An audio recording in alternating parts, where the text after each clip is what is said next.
Hello, Tyler here with SSA Architecture, small studio associates, licensed architects in Las Vegas, Nevada, and the surrounding area, including California and Arizona. What is a tenant improvement? If you are moving into an existing space as a new tenant and you are adjusting the space to match your needs, that is classified as a tenant improvement. This is a common occurrence in the world of commercial architecture. How does a tenant improvement typically go? When starting a tenant improvement, it is important to take note of what is existing at the site. This is usually done with a measure-up that SSA can provide. While there, we measure the existing dimensions of the walls and the locations of items there. We also take plenty of reference photography that can be used throughout the design process. This is also a great time for us to get a feel for what the client may want from the space. The client typically provides what they may need in the new space. This may include a list of rooms with sizes and placement guidelines. From there, SSA can help to create a design sketch of what the client may want. This sketch will depict what is being kept and what will be new. Generally, SSA and the client will go back and forth on design sketches until one is decided on. Once the floor plan is settled on, the drafting process can move forward onto the other parts needed to complete a full set of plans. Next would be the ceiling, which can be as simple as reusing the existing ceiling. Otherwise, a ceiling type can be selected and added to the plans in each of the rooms. With a new floor plan layout and ceiling plan, a demolition plan can be made depicting what is going to be removed from the job site before construction begins. With demolition plans, a floor plan, and a ceiling plan finished, the architectural set of plans is complete. From there, it comes time to begin mechanical, electrical, and plumbing work to complete the full set of plans. SSA offers MEP work as a part of the plan set process. If the client chooses SSA for MEP design, it typically gets broken down into something like this.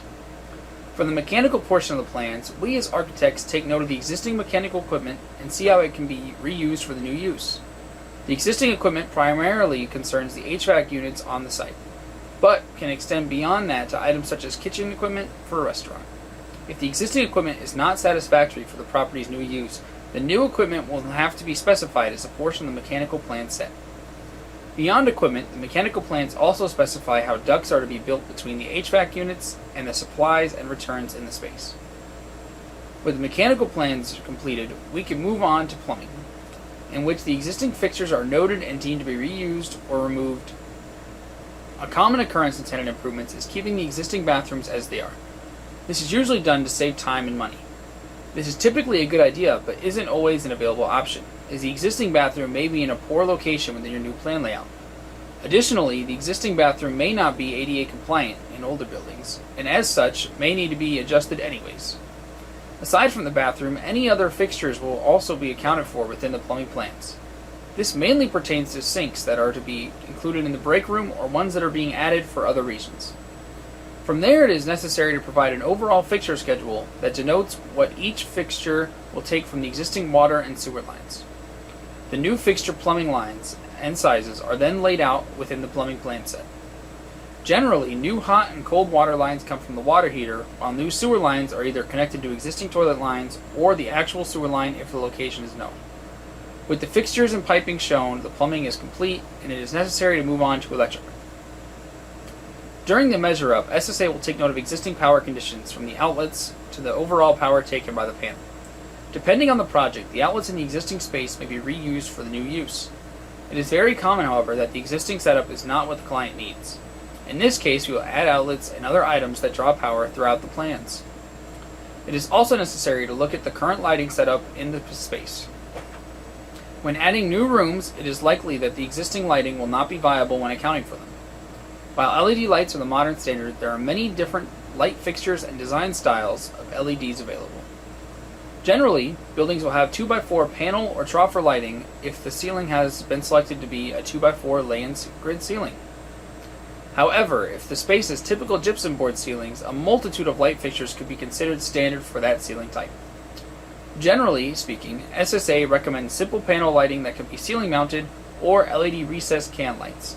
These types of fixtures can be placed in or on just about any ceiling type and provide plenty of light. Once a new lighting setup is decided upon, it is then shown in the plan view how the lights will be turned on via the switches placed throughout the space.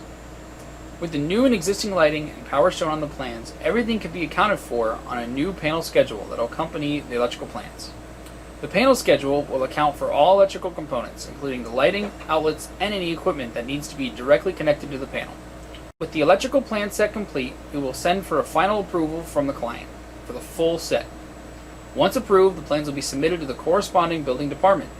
From there, it is as simple as waiting and working through the building department process, which typically comes with comments from the plan reviewers, which requires a resubmission with corrections that need to be made. With the plans adjusted to the plan reviewer's liking, a building permit will be made available and the project will be ready for construction. There are also ways to expedite the filing process. Check out the Permit Expediting for Tenant Improvement series at the link below for more information.